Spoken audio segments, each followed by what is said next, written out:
The night, my wife. Mary clipped the last strand of lights to the eave and stepped back to admire the warm spill of bulbs over our porch. The quiet of our cul-de-sac felt like a blessing, the kind of ordinary domestic peace I'd spent years building, into a place where work and worry could loosen their grip and two people could simply be. But within 20 minutes, everything we thought we knew about our neighborhoods, safety, and the people who policed it snapped like brittle wire. Because men in dark uniforms rapped on our door and demanded entry with the kind of authority that makes you freeze before you realize you've been tricked. And when Mary opened the door with that nervous, generous smile she always has, they seized her hands behind her and snapped on silver cuffs with the practiced ease of professionals. And for the first time, the lights we had strung up to celebrate winter looked like a mockery. Bright bulbs dangling over a scene that had been staged to humiliate and terrify us. "We're with community enforcement," one of them lied in a voice smooth as oil, brandishing a badge that glittered like costume jewelry and a letter that used the HOA's name to sound official. And for a minute my heart thudded so loud I thought the men would hear it and presume we were hiding something worse than seasonal decorations. But the truth was, uglier and quieter, these men were not police. They were not county deputies, and they had no legal warrant. Only a manufactured pamphlet and the confidence of predators who'd learned how to use our fear against us. I remember the way Mary's eyes went from confusion to outrage as she demanded to know their authority. I remember telling them calmly, perhaps, to show me identification, to name the statute that allowed them to cuff a homeowner for hanging lights, and I remember the leader's smile, the twitch at the corner of his mouth, like a man about to deliver a punchline, because they had rehearsed that scene before, called to a complainer on the HOA hotline. Show up in uniforms that looked real at a distance, terrify, intimidate, and walk away with the satisfaction of having reminded someone whose turf they really thought they owned. They drove off that night with Mary still trembling, the cuffs gone because some neighbor, blessed the quickness of our next-door friend, had filmed the whole thing on a phone and posted it to the neighborhood feed before the men were a mile away. And within an hour, the clip had 1,000,000 different captions across platforms. HOA enforcers act like cops. Is this legal? And how did they get inside a house? The sheriff's office returned our call with a calm professionalism that was both relief and the beginning of something else. They promised to investigate impersonation of an officer and unlawful restraint. And when they arrived the next morning, their badges and cars were real, their process careful. And Mary's hands shook when she gave her statement. The humility of having been violated by people who used trust as a disguise, making her feel smaller than she was. But the sheriff's deputy who took our report looked me straight in the eye and said what I already felt. This wasn't just a simple prank or an overzealous volunteer. It was an orchestrated power move, and it had to be answered with more than anger. It had to be answered with clarity. That week the video spread beyond our neighborhood. An ugly viral thing people watched with the same mix of horror and gleeful outrage you get when witnessing a bully finally slip on a banana peel. And the HOA's president, a woman who liked to host potlucks in hand, out fines like confetti, issued a terse denial that the association does not and never has authorized any enforcement to detain residents, a message that fit into the pattern of plausible deniability these groups cultivate until the spotlight gets too hot. But the truth had a way of stretching fast, and reporters started calling. Old friends showed up unannounced with sandwiches and supportive grimaces, and Mary, who had always avoided drama, found herself on camera explaining what she'd been doing when the fake officers entered. She was hanging lights. A small act of ordinary domestic joy that had suddenly been criminalized by shadowy men playing at authority. My instinct was a split-second blend of fury and strategy. Fury, because someone had put their hands on my wife. Strategy, because I recognized that fury without precision is just theatrics that the powerful can laugh off. You burn yourself on anger, and they keep their suits dry. So I started building, quietly at first, secure copies of the footage. Backups on multiple drives, sworn written statements from neighbors who had seen the men, a log of prior complaints to the HOA about enforcement officers who showed up at odd hours with vague claims, and an index of every suspicious bill, an odd procedural memo the HOA had issued over the past 5 years. It was tedious, and it was righteous. Gathering evidence felt like stacking stones to build something immovable between us and their lies. My calls to lawyers were measured. I knew that a public smear war could spiral into slander suits that would play in courtrooms for years. But I also knew that the truth could be presented in a way that stripped the glamour from their uniforms. Expert testimony proving the badges were fake. Forensic analysis of phone records showing calls to the HOA hotline timed with each phone enforcement visit. And witness testimony that would show a pattern more than an isolated episode. While we pulled threads, the neighborhood simmered with gossip and fear. And there were nights I'd lie awake calculating worst-case scenarios. Had they done this before? Had they crossed lines? No one had noticed. Each answer I found in old complaints, in neighbors' whispers, was worse than the last. This was not merely a rogue contractor or a prankster with a taste for drama. It was a network, a small, tightly knit group of people aligned with the HOA's leadership who decided they could weaponize the imagined authority of T. Community enforcement to humiliate and control. It was a power play dressed in futility, and the more I learned, the clearer the need for a calibrated response. We would not repay violence with violence. We would not burn property or sink to their level. But we would use the one thing they feared most, exposure, accountability, legal consequences, and turn that into a kind of justice that they could not spin away. So I contacted a civil rights attorney known for taking on overreaching local authorities, and together we crafted the first salvo, a formal complaint for impersonation, unlawful restraint, emotional distress, and a civil suit for damages. Filed against the HOA leadership and the individuals caught on camera, the filing was exacting and cold. Every charge carefully enumerated, every demand limited to what we could prove beyond a doubt. The lawyers also issued subpoenas for HOA records, vendor contracts, and security logs, which is where the next phase of the plan began to bloom and rot at once.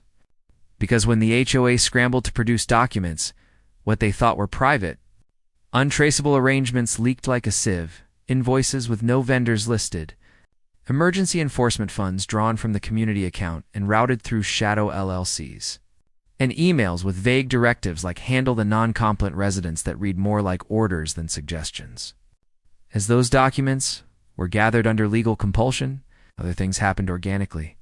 Neighbors who had hidden their complaints out of fear finally found the courage to speak. Former HOA staff who had been paid off for silence stepped forward with records in hand. And one man, a gruff retiree who had once been a county inspector, quietly told me he'd seen a pattern of staged enforcement tactics in other towns.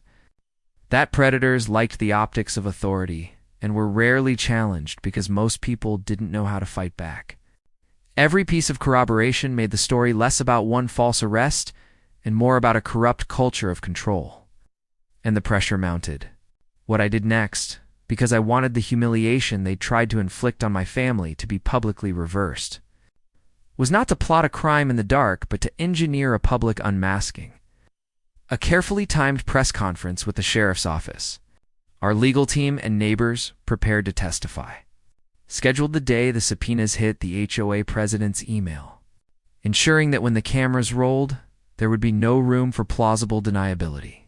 Only the facts on the record, the footage we had, and the white-hot anger of a community betrayed. We invited the local morning show anchor and 2 regional papers, and when the night came, I watched Mary stand beneath the lights she had been cuffed for hanging. The same bulbs now a stage, her hands free, her voice steady, while the deputy beside her explained the charges being pursued and the protective orders being issued. It was theater of a different kind, calculated, legal, and irreversible. And when the first of the fake officers' names was read into the public record, I felt a small, bright relief like the first star appearing at dusk. Because exposure had real teeth. It invited law to do what intimidation had tried to silence. If you want to know how we turned a violent humiliation into a blueprint for dismantling a corrupt enforcement scheme, stick with me.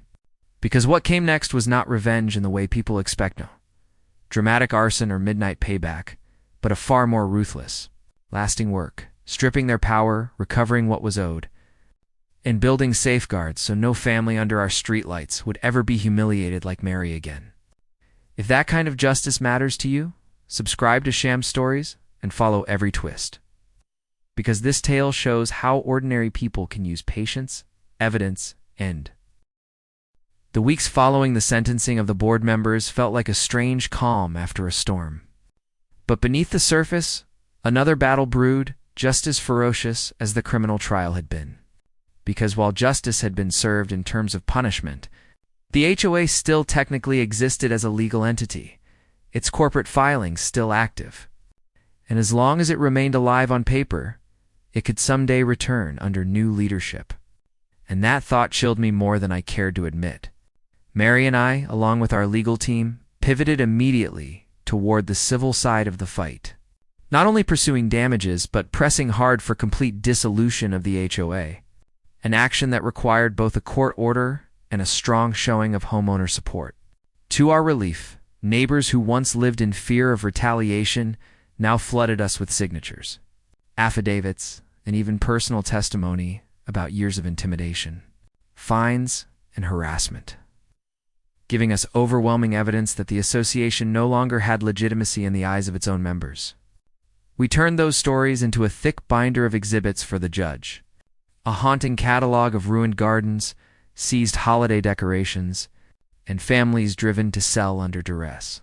And with every affidavit added, our case grew stronger. The HOA, or rather the remnants of its leadership, didn't go quietly.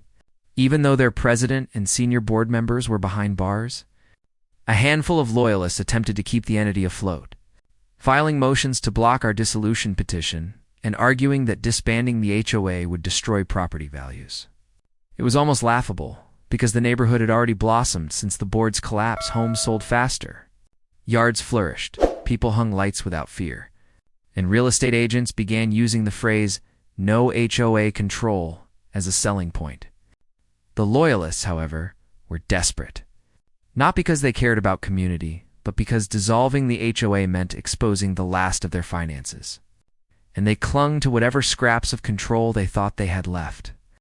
But when discovery unearthed that these loyalists were also implicated in the slush funds, though not to the same criminal extent as the leadership, their credibility evaporated, and our attorneys dismantled their arguments one by one. Meanwhile, our civil damages case pressed forward, and this was where the financial reckoning truly began. We sought not only reimbursement for the emotional trauma and humiliation Mary had endured, but punitive damages designed to send a message that such abuses could not stand. Our attorneys calculated damages that stretched into the millions. And while some scoffed at the figure, the evidence of systemic abuse supported every dollar.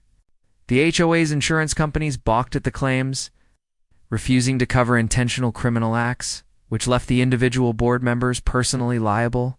As a result, their assets became fair game bank accounts. Retirement funds, even vacation homes, were dragged into the courtroom spotlight. And one by one, those who had once wielded power over their neighbors were forced to confront the ruin of their own lives. I won't pretend I felt sympathy. Watching them scramble to protect what little remained was simply justice, the mirror image of the fear they had inflicted on families for years. At the same time, state regulators and lawmakers were watching our case closely, and momentum for reform swelled. Hearings were scheduled in the Capitol, and Mary and I were invited to testify about what had happened to us. Standing before committees filled with legislators who seemed genuinely shocked at the level of corruption an HOA could reach, Mary spoke of that night with clarity, her voice unwavering as she described being handcuffed on her own driveway. And I followed by laying out the paper trail of fraud, intimidation, and abuse that had turned a neighborhood association into a criminal enterprise. Those testimonies were broadcast on local television, and in the days that followed, we were flooded with letters and emails. From people across the state and even beyond, who shared their own HOA horror stories, what had happened to us, once thought extreme, was revealed to be part of a broader pattern of unchecked power. And reform bills began moving quickly through committees. Back home, the neighborhood underwent a remarkable transformation, almost like watching a community reborn. Where once people feared hanging lights, now entire streets lit up at night, glowing in defiance of the old rules. Neighbors who had barely spoken to one another under the board's iron grip now gathered for barbecues, block parties, and even formed a volunteer group to manage shared spaces without the need for an official association. It was proof that communities didn't need HOAs to thrive. In fact, they thrived better without them. The sense of solidarity was something I had never seen before. And Mary often remarked how, in a strange way, the nightmare we endured had brought the neighborhood closer than it had ever been. But victories came with ongoing challenges. Even as our case moved forward, appeals from the convicted board members threatened to delay justice, and loyalist holdouts continued filing nuisance motions to stall dissolution. Every week seemed to bring another legal hurdle, and the fatigue began to weigh on us. Mary, though strong, had moments where the exhaustion showed, and I too felt the strain of being locked in a war that seemed endless. Yet every time doubt crept in, a neighbor would stop us in the street to thank us, or another homeowner would hand us documents showing yet more misconduct by the old board. And those reminders renewed our resolve. This wasn't just about us anymore, it was about everyone who had been bullied, fined, or threatened under the guise of community enforcement. When the dissolution hearing finally arrived, the courtroom was once again packed, filled not just with neighbors, but with reporters, lawmakers, and even cameras from national outlets who had picked up the story. Our attorneys laid out the case with precision: the criminal convictions, the fraudulent finances, the overwhelming homeowner support for disbanding the HOA, and the undeniable evidence that the association's existence had been weaponized against its residents. The loyalists tried their best, but their arguments fell flat in the face of reality. And when the judge finally spoke, declaring the HOA officially dissolved, a cheer erupted in the courtroom, neighbors hugging one another as if a great weight had been lifted. Mary gripped my hand so tightly I could feel her trembling, and though tears welled in her eyes, they were tears of relief, of victory, a final release from the nightmare we had lived through. The dissolution order didn't just end the HOA. It set a precedent, cited in other cases across the state as an example of how communities could free themselves from abusive associations. And with the dissolution came the final wave of financial accountability. As the court-appointed receiver liquidated the HOA's assets to satisfy damages, by the time our civil case concluded, we had won a substantial settlement, not just for ourselves, but for dozens of neighbors who had joined the suit. The money didn't erase the trauma, but it restored a measure of justice, forcing those who had wielded power to pay for the harm they caused. Life slowly began to return to something resembling normal, though it would never be quite the same. Mary and I still carried the scars of that night, but we also carried the knowledge that we had stood our ground, fought back, and won. And as our neighborhood continued to heal, thriving without the shadow of the HOA, we knew that what we had done reached far beyond our street. We had struck a blow against a system of abuse, and the echoes of that blow were being felt across the state, inspiring others to rise, to fight, and to reclaim their communities from those who sought to control them. Would you like me to continue with the sixth segment? Showing how the story spreads nationally, the reforms intensify, and the personal aftermath for you and Mary as you begin to process life after the battles. The courtroom battles that unfolded in the months after the indictments turned into a spectacle no one in our county could ignore, drawing cameras from local stations and even state-level outlets. Because it wasn't every day that an HOA board faced criminal prosecution for impersonating law enforcement and orchestrating an intimidation racket against its own residents, and every new piece of evidence revealed in court peeled back another layer of corruption that left the public both horrified and fascinated. The prosecutors were methodical, introducing financial ledgers that showed a stream of HOA dues siphoned into what was labeled a community security initiative, which in reality was the slush fund that purchased the fake uniforms, handcuffs, and vehicles used to terrorize homeowners. And jurors visibly stiffened in their seats when they saw photos of those SUVs lined up in a board member's driveway. Proof that the HOA wasn't just complicit, but orchestrating every step of the masquerade. Mary's testimony was one of the hardest days, both for her and for me, because recounting the night she was handcuffed on our driveway forced her to relive the humiliation. But she spoke with a calm strength that left no doubt in the jurors' minds about the trauma she endured. And when the defense tried to paint her as exaggerating or provoking the incident, the prosecutor swiftly reminded the court of the body cam footage taken by one of the fake officers, a piece of evidence the HOA had failed to destroy, that clearly showed Mary sobbing as her wrists were bound with metal cuffs. Watching that footage replayed in court broke something open in the community. The neighbors who filled the gallery gasped. And from that point forward, the defense could not spin the story into anything but what it was: an organized act of unlawful restraint against a woman whose only crime was decorating her house with holiday lights. As the criminal trial pressed on, our civil lawsuit advanced in parallel. The depositions of board members became increasingly damning. One by one they admitted, under oath, to signing off on expenditures they did not fully understand, approving budgets they never questioned, and following instructions from the HOA president with blind obedience. And though they claimed ignorance, the documents told a different story. Emails that joked about making examples, receipts for lavish dinners, billed to community outreach, and minutes from meetings where dissenting board members were pressured into silence. One particular email exchange made headlines. The HOA president wrote to her vice president that Mary's defiance was a chance to remind others who runs this neighborhood, a line that prosecutors highlighted as proof of intent. And jurors scribbled notes furiously as it was read aloud. The pressure on the defense mounted so heavily that plea negotiations resurfaced, with some board members seeking to cut deals by providing information on the broader financial misconduct. And though not all deals were accepted, the cracks in their unified front widened, leaving the president increasingly isolated. Meanwhile, the neighborhood itself underwent a radical transformation as residents shed their fear and began standing up against years of abuse. Homeowners who once paid fines quietly now refused to comply, and with the board tied up in court, their enforcement power evaporated overnight, leading to a new sense of freedom in the community. People painted their houses in colors long forbidden by arbitrary rules.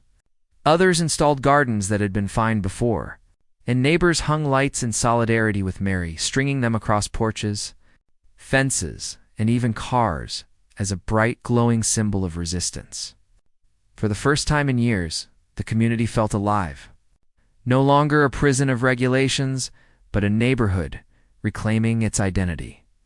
And every act of defiance was another nail in the coffin of the HOA's authority. Yet the board's arrogance didn't fade quietly. Even as the trial battered their reputation, they attempted to launch smear campaigns, accusing me of financial misconduct, Mary of being mentally unstable, and neighbors of conspiring in some grand vendetta. But these desperate attempts backfired spectacularly when fact-checked by reporters who found no evidence of their claims, and instead published exposes detailing the board's years of intimidation tactics. Public opinion, already hostile, turned into outright fury, and by the third week of the trial, the courthouse steps were crowded with protesters, carrying signs reading "No more. Fake cops and HOA tyranny ends here." The case had become more than just our fight. It had grown into a symbol of resistance against abusive HOAs everywhere, with advocacy groups across the state citing our ordeal as proof that reform was desperately needed. The trial reached its climax when the prosecution revealed the final piece of evidence: recordings made by the fake officers during their so-called patrols, in which they discussed their assignments openly, referencing the HOA president by name and joking about scaring homeowners into compliance. These recordings, coupled with the financial records, demolished the defense's claim that the impersonators had acted independently, showing instead a deliberate conspiracy orchestrated from the very top. The jury deliberated for less than 2 days before returning, with guilty verdicts on multiple counts of impersonating law enforcement, unlawful restraint, conspiracy, and financial fraud. And though sentencing would come later, the look on the HOA president's face when the verdicts were read was one of shock, as if she had genuinely believed her power was untouchable. For Mary and me, the verdicts were a vindication, not just for what we endured, but for every family silenced under their rule. proof that justice could prevail even against those who hid behind titles and bylaws. While the criminal convictions were a triumph, our civil case still loomed. And this was where the possibility of true financial accountability lay. With the guilty verdicts in hand, our attorneys pressed harder than ever, filing motions to seize HOA assets, freeze accounts, and pursue damages for emotional distress, property value loss, and punitive damages. The HOA's insurance providers balked at covering the claims, arguing that intentional criminal acts voided their obligations, leaving the board members personally liable, and the financial ruin that followed was swift and brutal. Bank accounts were drained, homes were mortgaged, and businesses linked to board members began collapsing under scrutiny. Watching them scramble to salvage their fortunes brought no joy, only a sense of grim justice. Because every dollar they lost represented years of stolen peace from families who had suffered under their reign. Still, even with these victories, the battle was far from over, because the HOA itself as an entity still existed on paper, and until it was dissolved, the risk of it resurrecting lingered. Our legal team therefore pivoted to a new strategy, not just holding individuals accountable, but dismantling the association entirely.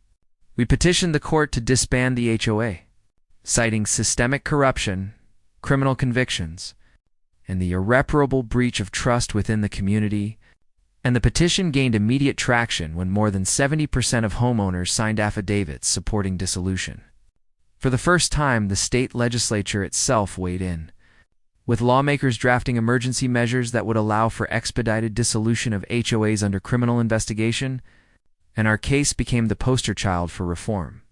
During these months, Mary and I found ourselves constantly in the public eye, invited to speak at forums, interviewed by media, and even asked to testify before legislative committees. And though the attention was overwhelming, we agreed to use our voices to push for change, because if our pain could prevent another family from being terrorized, then it was worth every moment of exhaustion. Mary, once the quiet force behind our fight, blossomed into a powerful advocate, her steady voice and calm conviction inspiring lawmakers and neighbors alike.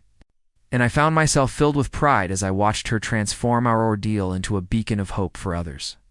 By the time the sentencing hearing arrived for the convicted board members, the courtroom was again overflowing, and the judge, citing the egregious abuse of power, handed down sentences ranging from 5 to 12 years in prison, along with hefty restitution orders. The HOA president, once so smug and untouchable, was let out in handcuffs of her own, a poetic reversal of the night she ordered Mary restrained, and though we didn't celebrate, we felt the weight lift from our shoulders as justice was finally sealed. Yet even as they were hauled away, we knew the real battle, the one for lasting reform and true accountability, was still ongoing, and that our fight had only just begun to ripple outward, inspiring others across the state to rise up against their own corrupt boards. Would you like me to now continue with the fifth segment, where the civil case deepens and the dissolution fight reaches a breaking point, showing the total collapse of the HOA's empire? The days after our press conference unfolded in a blur of paperwork, subpoenas, and a relentless, grinding focus on turning outrage into indictment. Because once the sheriff's office and our civil team had the footage and enough sworn witness statements to show a pattern, the next step wasn't revenge, but procedure, the slow, deliberate machinery of law that asks for evidence, chain of custody, and corroboration. And that is precisely what I poured myself into, while Mary tried to sleep and eat and pretend the cuffs had never pressed into her skin. We cataloged every video clip, backed up multiple copies in geographically separate hard drives, timestamped every neighbor's phone recording, secured copies of the HOA hotline logs that showed calls placed at odd hours and routed through a private mailbox. And then we watched as the subpoenas our attorney served began to crack the veneer the HOA had relied on for years. When the HOA president's office produced security contracts, they claimed legitimized the use of community enforcement. The invoices were thin, and the company names traced to shell LLCs that, under our investigators' forensic accounting, led back to a handful of board members' relatives, and that was the first real, auditable breadcrumb trail that transformed an ugly neighborhood humiliation into a prosecutable conspiracy. It was the kind of discovery that prosecutors live for phone records matching the times of the staged visits. Cancellations and last-minute hires for security that coincided with high-profile disputes, and a pattern of payments that made it obvious this wasn't an accidental merchant-client relationship, but a deliberate funnel. Meanwhile, the fake officers' men who wore uniforms that imitated county colors, but used mismatched insignia, had vanishing histories on background checks. One had bounced through security jobs with aliases. Another had an arrest record in another state under a different name. And their so-called badges were cheaply stamped reproductions that looked more at home in a Halloween store than on a belt designed to project authority. The sheriff's cyber forensics team traced the sales of those badges to a vendor who, when subpoenaed, said he had sold them to a security company that had provided only a P.O. box. And the trail narrowed until we found a small warehouse where the uniforms and fake IDs were kept. Inventory lists bearing internal memos about operations that included dates, target addresses, and a line item labeled Public Relations Suppression, each time we uncovered another link. The HOA's legal counsel scrambled to explain, but their explanations were hollow claims of clerical errors, miscommunications, and rogue contractors that had acted without board knowledge, but the documentary record refused to be rewritten. While the investigation gathered steam, our civil suit moved in parallel. We amended counts to include conspiracy, intentional infliction of emotional distress, and negligent hiring. And we sought not simply damages but an injunction to prevent the HOA from continuing any enforcement activity without county licensure and oversight. The goal was procedural as much as punitive if the court would only force structural transparency. The same mechanism that had allowed these charades to flourish would be gutted. Public pressure mounted in inconvenient ways for the HOA. Local businesses withdrew sponsorships for community events. A longtime landscaper demanded his payments be reconciled publicly before he worked another job for them. And residents who had once accepted fines without question began requesting copies of the association's bylaws and the minutes of board meetings. Documents that previously had been treated like private letters, but now were being demanded under sunshine laws and open records requests. At neighborhood potlucks, the conversations shifted from who had the cleanest hedges to whether the HOA had any moral right to employ uniformed intimidation tactics. Even the quietest neighbors found their voices. And those voices were the raw fuel prosecutors needed to show that this had been more than one bad actor. It had been a culture of fear sanctioned, implicitly or explicitly, by the HOA's leadership. Mary recovered her composure slowly, the quiet warrior's resolve of someone who refuses to be defined by a moment of violence. She attended therapy sessions the sheriff's victim advocate recommended, recorded her recollections into a carefully prepared statement, and participated in the press process, not for spectacle, but to ensure future victims would be believed. I watched her reclaim the porch lights this time with thicker wire and a notice from our attorney taped nearby reminding anyone who approached that intimidation would be met with legal consequence, and it felt less like defiance than concrete protection. A public assertion that our home would not be a locus of shame, but a rallying point for accountability. The sheriff's office, for its part, moved with the kind of focused choreography that only experienced investigators can manage. Warrants were drafted, affidavits sworn, and we coordinated with cyber units to preserve digital evidence, because one of the HOA's last-ditch defenses would be to claim corruption in evidence collection, and we could not afford any loopholes. The morning the warrants were executed at the warehouse and at the homes of two men seen in the videos.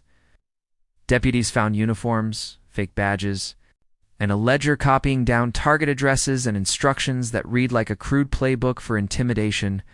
The items were photographed, bagged, and cataloged. And when the sheriff made the arrests, the county microphones crackled with the kind of triumph that felt more like relief than victory. The local evening news ran clips of deputies hauling boxes of props and equipment away, and our legal team filed motions to admit the seized materials into evidence for the civil case, sealing those evidentiary doors to the HOA's ability to claim innocence. But the arrests were only the first beat in a longer symphony. The HOA board we had accused responded not with contrition but with fury, launching counterclaims and trying to levy their usual fines against neighbors who had cooperated with us. A tactic meant to chill witness testimony and slow the wheels of justice, yet it only revealed their desperation. We responded by going to the press again, this time with depositions from neighbors who proved that fines had been selectively applied. A harrowing tale of an elderly couple fined hundreds for a garden gnome, while members of the board's inner circle built out lavish stone facades with no penalties. A story of a single mother who had been threatened with lien filings after a minor siding infraction and who had paid thousands just to make the nonsense stop. These stories humanize the abstract terms, selective enforcement, and abuse of authority, in ways that column inches and legalese could not. And they made it politically toxic for elected officials to defend the HOA without looking complicit. In my quieter moments between court filings and late-night meetings with investigators, I thought about the moral architecture of revenge versus justice. I had anger in me that wanted to do something irreversible, to torch symbols of the lies they had told. But the strategist in me knew that fire would be a surrender to the very lawlessness we were prosecuting, and it would hand them the narrative that the agitator had gone rogue, exactly the redirection I refused to give them. So we pursued remedies that hurt in different ways.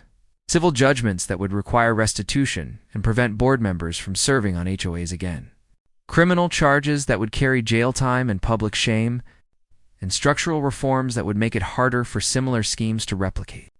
The state's attorney eventually announced additional charges of impersonating an officer and conspiracy to commit fraud against several HOA leaders when evidence surfaced that went beyond. The fake uniforms emails showed that the president had texted, "Pressure them until they comply," to a confidant who later coordinated the enforcement visits, a message that prosecutors argued showed intent to intimidate, not merely to maintain community standards. Watching the indictment roll out felt like watching ballast drop into the hull of a sinking ship. Their defenses flailed, their supporters cooled. The neighborhood's old fear gave way to a fragile exhilaration that real institutions would do their work. We also pressed for immediate injunctive relief in civil court to stop the HOA from issuing fines or placing liens while litigation proceeded. The judge, seeing the pattern of retaliatory fines used as weapons, issued the restraining order and ordered a forensic audit of the HOA's accounts, ensuring that the money previously diverted would be scrutinized and, where misapplied, returned, or used for restitution. As the legal noose tightened, some board members attempted to flee the social consequences by moving away or selling properties quietly. But records and subpoenas travel with you, and a few tried to transfer assets only to find attachments placed by our civil litigation. In the background of all this legal theater, a quieter work was happening. Neighbors organized a community fund to support those hit hardest by past fines, offering a modest but meaningful form of restitution while the courts processed claims. Volunteers reconnected the neighborhood with potlucks and humane governance training sessions, and a municipal reform task force began drafting ordinances demanding transparency from neighborhood associations, the kind of local policy work that would have long-term preventative effect. The arc from violation to accountability is not instant, and there were delays, appeals, and miserable days of waiting for discovery. But every paper, every swir, the story of our battle against the HOA didn't stop at the courthouse steps or even within the borders of our state, because once the dissolution order was handed down and the damages were awarded, the media turned the case into a symbol of resistance against corrupt neighborhood associations across the country. And suddenly Mary and I found ourselves receiving phone calls from journalists in New York, Los Angeles, even overseas outlets, curious about how an ordinary couple and their neighbors had brought down what was once considered an untouchable institution. National news programs invited us for interviews. And though Mary was hesitant at first, still raw from reliving her trauma so many times, she eventually agreed, recognizing that our voices could help countless others who were still trapped in similar nightmares. Sitting under studio lights, answering questions about the night of her arrest and the months of battles that followed, Mary spoke with a calm strength that impressed even the seasoned anchors, and I watched her reclaim control of a story that had once humiliated her. Instead of being the victim handcuffed in her driveway, she was now the advocate, the survivor, the voice for change. And that transformation alone made every sleepless night in court hearing worthwhile. The national attention had immediate ripple effects. Legislators from other states began contacting our attorneys, asking for details about how our dissolution was structured, what loopholes the board had exploited, and how reform laws could be designed to prevent such abuses. Within a year, 2 neighboring states had already drafted bills requiring stricter transparency from HOAs, including open financial records, capped fines, and mechanisms for homeowners to vote out abusive boards more easily. Advocacy groups sprouted online, sharing our story as a rallying cry. Suddenly we were part of something much bigger than ourselves. Emails poured in from strangers describing eerily similar tales, families fined into foreclosure, elderly residents harassed over garden gnomes, veterans told to remove flags. It was overwhelming, but also affirming. Reminder that what we endured wasn't an isolated horror, it was a symptom of unchecked power, replicated in communities nationwide. Back in our own neighborhood, the absence of the HOA created space for something beautiful to flourish. Without rules choking creativity, homeowners painted their doors bold colors. Children built elaborate chalk murals across sidewalks, and every holiday brought decorations that once would have been threatened with fines. A new community spirit emerged, not one enforced by rules and threats, but one born of mutual respect and choice. Block parties became regular events, and we even organized a community garden in a once-neglected common area that the HOA had left barren for years. Watching neighbors work side by side, planting vegetables where fear once grew, felt like the truest victory of all. Mary and I often sat together in the evenings listening to laughter carry across yards, marveling at how the same street that once felt like a prison had become a place of genuine freedom. Yet even as peace settled over the neighborhood, reminders of the past never fully vanished. Occasionally, letters from the convicted board members would arrive, appeals scrawled in desperate tones, begging for reconsideration or lashing out with blame. But our lawyers advised us to ignore them. They were relics of a system that no longer had power over us, and we refused to give them the satisfaction of acknowledgement. Still, every time one of those letters appeared in our mailbox, it stirred a shadow of the old fear, a reminder of how close we had come to losing everything. Mary, though outwardly strong, sometimes woke in the night from dreams where the flashing lights of police cars returned to our driveway, and I would hold her until she fell back asleep, reminding her that those days were gone, that we had won, and that nothing could take away what we had reclaimed. Financially, the settlement gave us stability we hadn't dared to imagine during the darkest days. With damages awarded, legal fees covered, and additional compensation secured from the liquidation of the HOA's assets, we were finally able to pay off debts that had weighed us down and even start planning for a future that didn't feel shackled by fear. Some neighbors used their share to repair homes long neglected under the board's restrictions. Others invested in their children's education, and a few even donated portions to advocacy groups fighting for HOA reform. It felt poetic, taking the money that once funded intimidation and turning it into fuel for freedom and growth.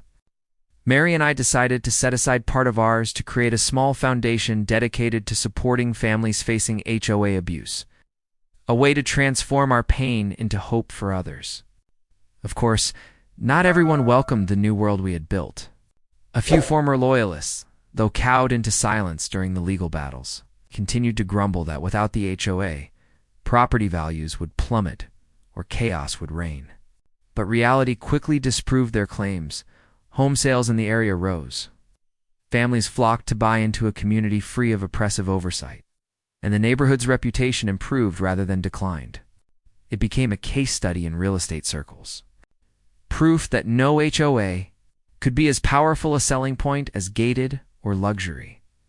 Even agents began marketing homes with pride. And the irony wasn't lost on us.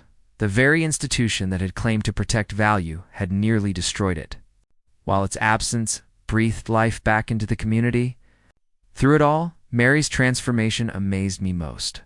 The woman who once trembled under the weight of false charges now stood before audiences at conferences, calmly telling her story to rooms full of lawmakers, lawyers, and homeowners.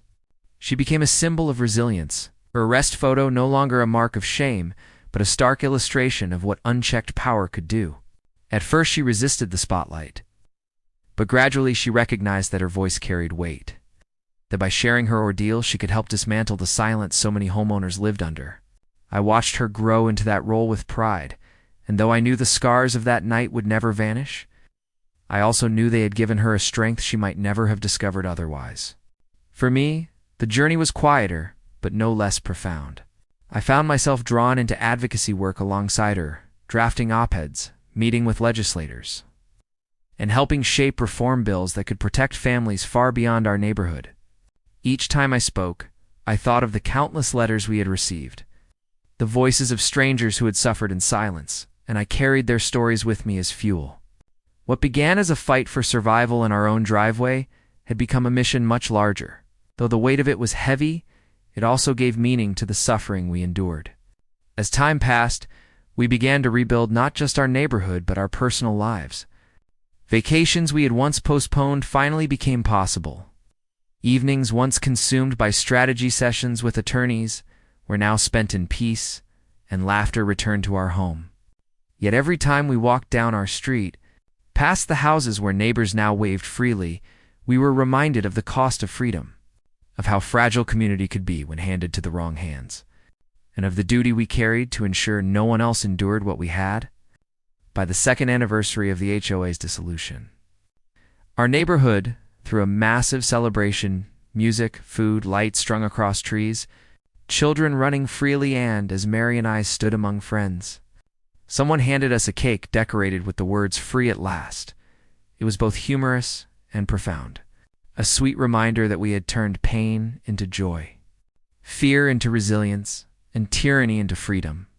That night, as fireworks lit the sky, Mary leaned against me and whispered that she finally felt safe, truly safe, for the first time in years.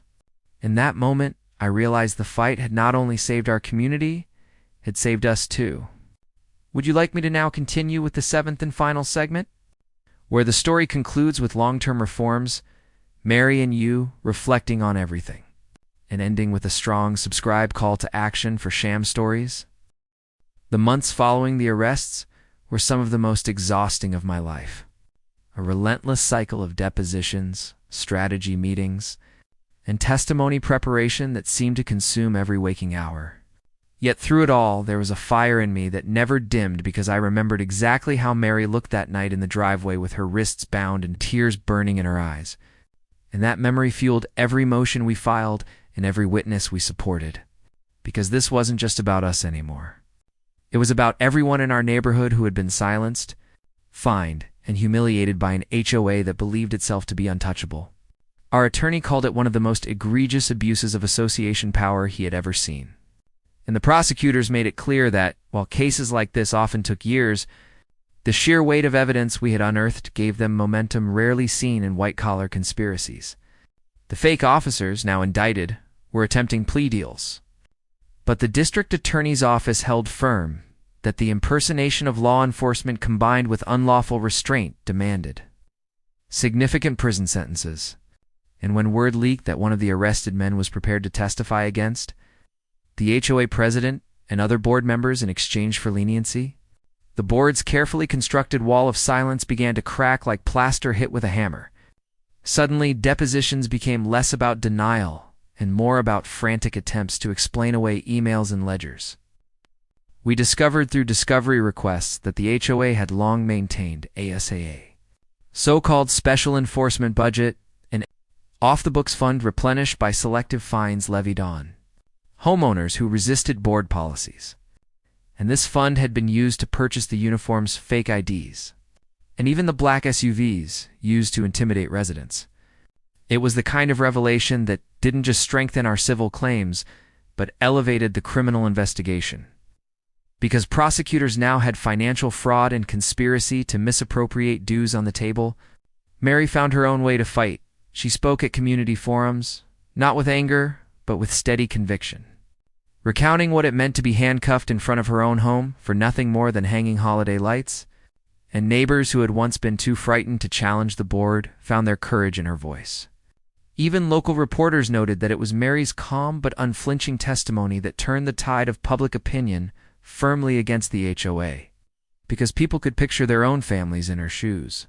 Meanwhile, our civil team pushed hard on depositions, and I sat through hours of testimony where board members contradicted themselves, each denial unraveling when presented with another exhibit, emails with subject lines like pressure, points, and target enforcement that left little room for innocent interpretation, invoices for security operations signed off without legal counsel, and text messages from the HOA president instructing enforcers to make an example of certain homeowners. Every lie they told on the record only strengthened our case, because the paper trail refused to disappear, and the sheer arrogance of their belief that no one would ever challenge them was the rope with which they hung themselves. As the legal battles intensified, the neighborhood itself underwent a transformation, where once people whispered about the HOA in fear, now they openly mocked it. Neighbors formed watch groups to film any board member who dared try to impose fines, and even longtime defenders of the board began to distance themselves when subpoenas arrived on their doorsteps. It was as if a spell had been broken, and the illusion of authority that had ruled the streets collapsed overnight. Still, the board did not go quietly. They filed counterclaims, alleging harassment and defamation against us, claiming that our campaign had ruined their reputations. But judges quickly dismissed these frivolous filings as intimidation tactics. In every dismissal was another public embarrassment for the HOA. We also uncovered something darker. One of the shell LLCs the HOA had used to funnel money had connections to a private debt collection firm that had been quietly purchasing liens the HOA filed against homeowners, meaning that the intimidation wasn't just about control, it was about profit. Families forced to sell homes over trumped-up fees had unknowingly sold to companies, linked back to the very board members who fined them. And when this revelation hit the press, it sent shockwaves through the county. Now, the story wasn't just about fake cops. It was about a racket of property theft disguised as neighborhood governance. State regulators entered the picture, opening investigations into the HOA's finances. And legislators began drafting emergency oversight bills aimed at curbing abuse by associations across the state, proving that what had started on our driveway had become a catalyst for systemic change. Through all of it, I kept reminding myself that patience was our sharpest weapon, because anger could be used against us, but meticulous truth could not. So we documented, we presented, and we waited while the courts, the prosecutors, and the regulators did their work. Mary and I leaned on each other during the hardest nights, when fatigue pressed like a weight on our shoulders and the thought of another deposition made us ache. But every time we doubted, another neighbor would knock on our door with a story, another victim would step forward with records, and our resolve would strengthen. When the preliminary hearing finally began for the HOA president and 2 senior board members, the courtroom was packed with neighbors, reporters, and even state officials curious to see how justice would play out. I'll never forget the moment the prosecutor read aloud the charge of conspiracy to impersonate law enforcement, followed by misappropriation of funds and fraud, and the defendants sat stone-faced as the weight of the law bore down on them. Our civil case was still winding its way through motions and discovery, but the criminal trial meant the tide had irrevocably turned, and the neighborhood that had once cowered in fear now stood united, no longer willing to accept intimidation as the cost of living in a community. And though I knew the road ahead was still long, with appeals and delays certain to follow, the sight of justice inching forward gave us a satisfaction that revenge never could, because the goal wasn't ashes or chaos. It was accountability, and we were finally seeing it take shape before our eyes. The years that followed the downfall of the fake HOA police force and the corrupt board were nothing short of transformative. Not just for Mary and me, but for the entire region that had once lived under their shadow. Because what began as a personal fight for justice became a catalyst for something far larger. Something that reshaped how neighborhoods operated and how people viewed the concept of community governance. At first, I thought life would simply return to normal. We'd rebuild our lives, repair our home, and focus on healing. But as the media continued to spread our story, It became clear that normalcy was no longer an option, because our names had become symbols of resistance, our case a blueprint for reform, and our voices tools for change.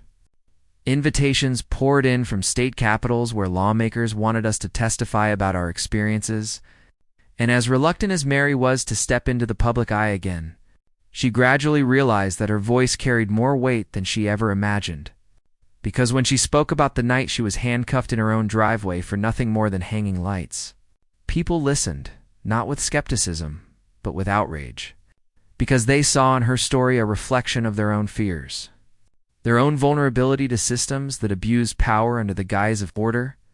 We traveled to 3 different states within the first year after the case, each time standing in grand marble halls where committees of legislators leaned forward with furrowed brows, taking notes as Mary described the humiliation, the fear, and the long road of legal battles that followed. I added my perspective as well, speaking about the absurdity of fake HOA cops, the financial and emotional toll, and the community's transformation after the board's downfall. Our testimony helped inspire bills that mandated transparency in HOAs, limited their enforcement powers, and created state oversight boards where none had existed before. It was surreal, watching laws take shape because of words spoken from our lived pain. But it also felt like a duty, because we knew too well what happened when those powers went unchecked. Mary, once timid about public speaking, grew into her role with grace, finding strength in every person who thanked her afterward, every family who whispered that her bravery had given them the courage to speak out. I saw in her not just my wife, but a leader, a woman who had turned trauma into purpose, and I couldn't have been prouder. Back home, the absence of the HOA created a renaissance of freedom that surprised even us. Where once neighbors feared petty fines and surveillance, now creativity blossomed. One family painted their house a bright shade of teal, something the old board would have punished instantly. Another family built a treehouse in their yard that quickly became a gathering place for children, laughter echoing where once silence and suspicion had ruled. Holidays became magical, with every home strung in lights, Mary's included, glowing without fear of retribution. It wasn't chaos, it was life, vivid and authentic. And it attracted new families who were drawn to the neighborhood specifically because it was free of authoritarian control.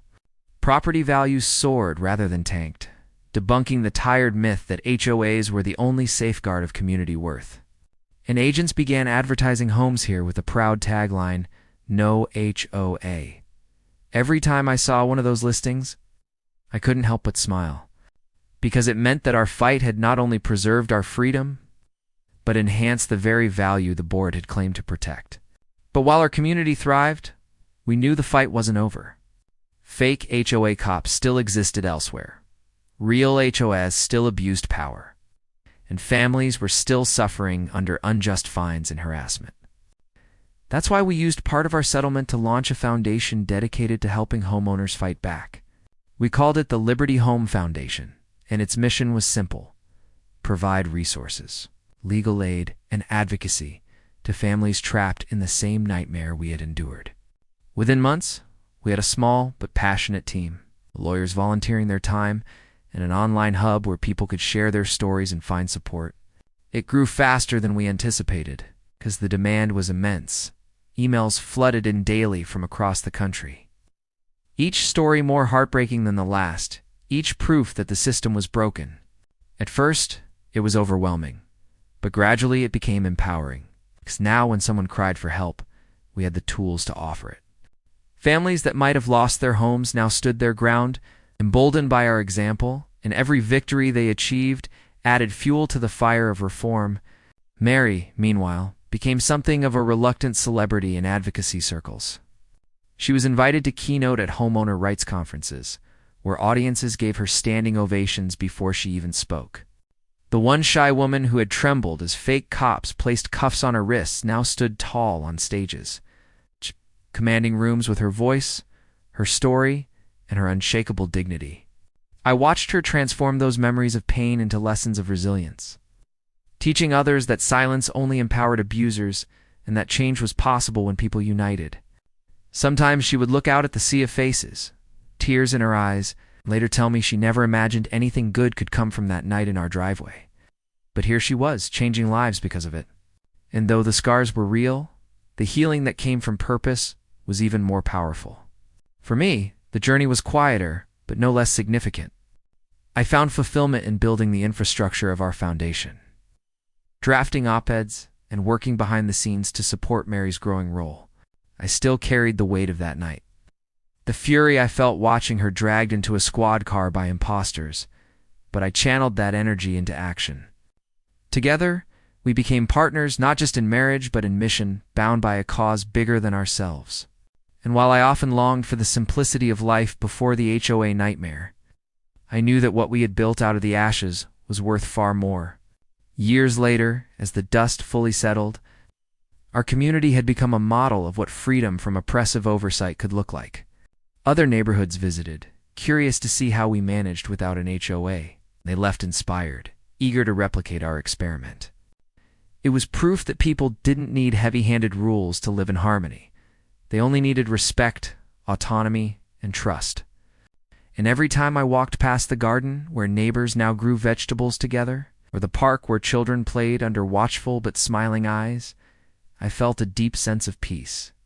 Yet even in peace, the memory of what we endured served as a constant reminder of vigilance.